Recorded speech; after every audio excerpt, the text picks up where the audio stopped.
war should we start with first? Something classic. Death Ray? No, too classic. I got it. We all know that future battlefields will be dominated by lasers. Lasers are great weapons that suffer only a few drawbacks. No, not real problems like thermal blooming or finding a sufficiently compact power source so the future trooper isn't lugging around an extension cord. No, the problem with lasers is that while moving at the speed of light, they are super easy to dodge by the main characters. And despite having laser precision shot grouping, are very inaccurate since the bad guys can't seem to hit anyone with them. Also, lasers have a really powerful kick despite a complete lack of kinetic force when firing. Riders should avoid using lasers for boring realistic military applications like point defense against explosive projectiles or as a non-lethal stun weapon. Lasers not got enough punch? I think I'll use plasma weapons instead. A plasma weapon is simply a superheated beam or bolt of high energy matter that is hot enough to transition from gas to matter's fourth state, plasma. How is this energy contained and directed? Space science stuff, obviously. It's just like real-life plasma torches. That should stop those critical emails from hard sci-fi nuts. Plasma weapons too sophisticated? Or maybe you don't like watching your Imperial Guardsmen explode.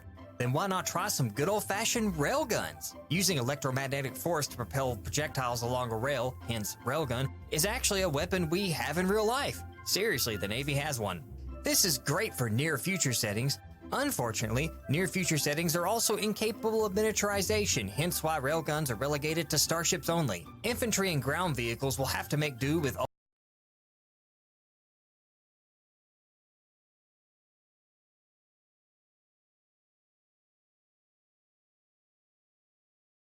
old-fashioned ballistics, so the author doesn't have to get out of their comfort zone.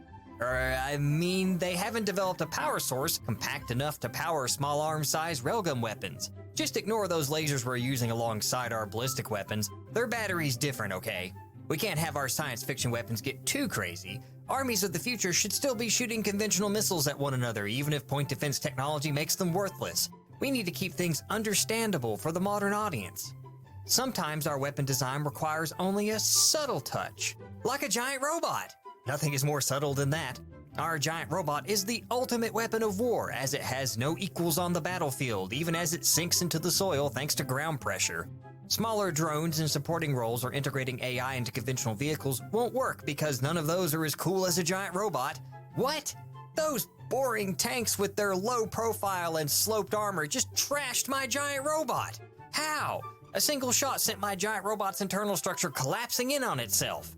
Oh, I see. The dreaded square cube law strikes again. I should have built my giant robot out of Contrivium. That would make my giant robot invincible. Nothing can hurt it. If only we had some kind of super weapon to stop the enemy giant robot. Like a big explosive of some kind. Like a weapon that wields the power of atomic energy to produce an unparalleled destructive force. Alas, I know of no such technology that has existed since 1945 that could do such a thing. If such a terrible destructive weapon did exist, then an author should probably create an effective countermeasure to make sure future space battles don't turn into nuke fights. Come to think of it, I could probably add some super weapons. Super weapons that should be powerful enough to destroy entire planets. This large and expensive weapon of mass destruction will be hyper advanced and truly huge in scale. The destructive potential of this weapon is only matched by the staggering resource requirements in order to build and maintain it.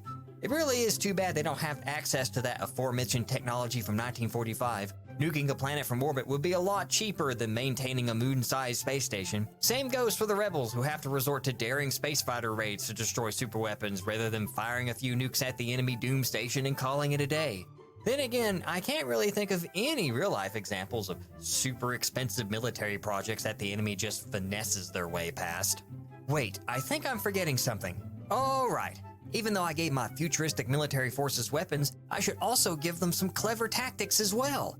Now with all of these lasers, missiles, plasma bolts, and super weapons mounted on giant robots being thrown around, our forces should carefully use the very cunning tactic of bunching up and charging at the enemy in a big mob. Clustering troops is a great idea when the enemy is using explosive area of effect weapons.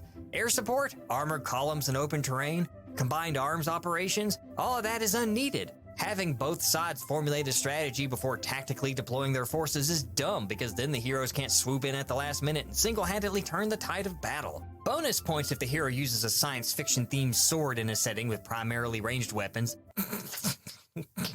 What author's dumb enough to do that? I mean, swords are cool, so a sci-fi writer should have no hesitation when adding them into a futuristic setting, even if they have no way of nullifying ranged firepower. Personal deflector shields would just cramp the good guy's style. Can't have that. Gotta kill that red shirt somehow. So now we have an arsenal of high-tech weapons for our science fiction setting. Our forces are made up of endless legions armed with missiles, lasers, and plasma weapon systems. Our generals now only use the latest cutting-edge tactics to obtain total battlefield superiority. Superweapons rule space while giant robots dominate planet-side. This military force has no equal. Nothing can defeat them.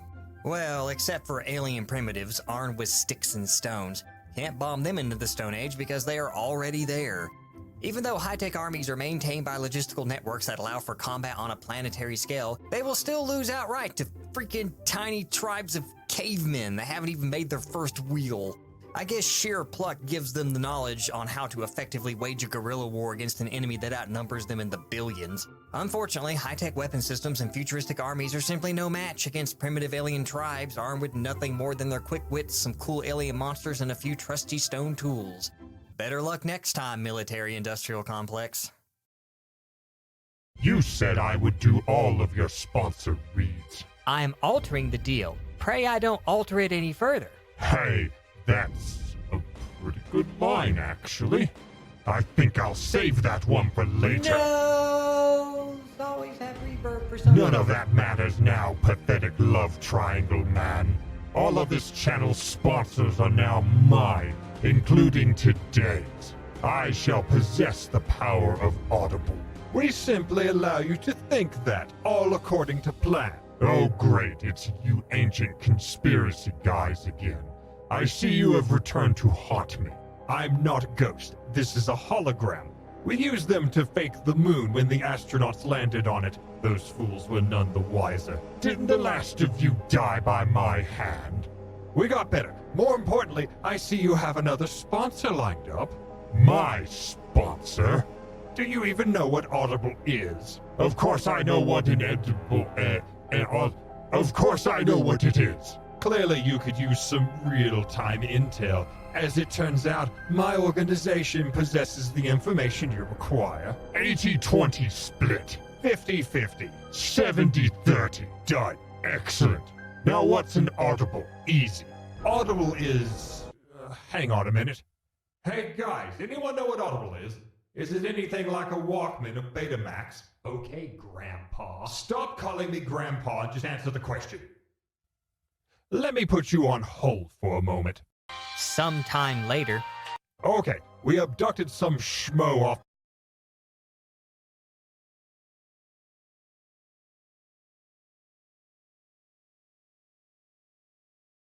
Hey there, my name's Stan Prokopenko. Thanks for watching Proko. This is the first figure drawing video, and it's probably one of the most important. In this lesson, I'll be covering gesture.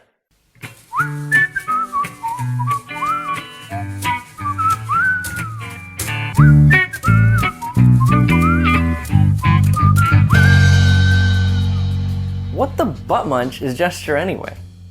Gesture, rhythm, motion, action, flow. These are all words that are used interchangeably, and they basically mean the same thing. They all refer to the movement between things. It's not the contours or the forms or the tones, it's the movement that connects the contours, forms, and tones. For example, if you have 3 balls, the gesture here would be a C-curve that describes the relationship of these balls. This would be the contour, but this is the gesture. It's simple to understand, but difficult to put into practice when you're actually drawing a human figure. We're so tempted to draw the details of the anatomy and all the little bumps of the contour because we think the details will make our drawing look better. But the reality is, the detail is nothing without the gesture. You might accidentally get some gesture while you're copying the contours, but I don't like to rely on accidents. A better approach would be to practice finding the gesture of the figure so many times that it becomes second nature. Quick sketch is a common exercise in art school that involves drawing the model from life within a few minutes. A typical quick sketch lesson lasts 2 to 3 hours, with poses ranging from 30 seconds to 10 minutes per pose. Gesture is the primary concern. Doing this exercise will train you to see the gesture immediately. You can feel it. Then you'll be able to design the details to complement the gesture